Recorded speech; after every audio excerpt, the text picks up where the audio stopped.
এই উপরে কি টাইমিং দিচ্ছে তো নাকি ভিডিও করছে? ভিডিও করছি।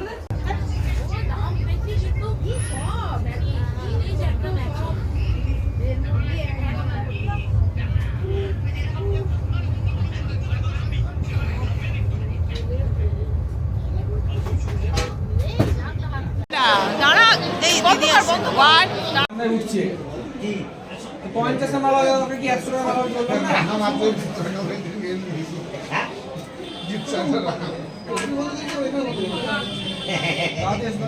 কেন কি হলো কি আমরা তো আছি আমি তো আছি আমি সামনে বার করে বললাম দেখি যাবে আওয়াজ আসলে আমি ওকে লুকিয়ে পড়ি আমি বলছি তো কোচ করে দাও না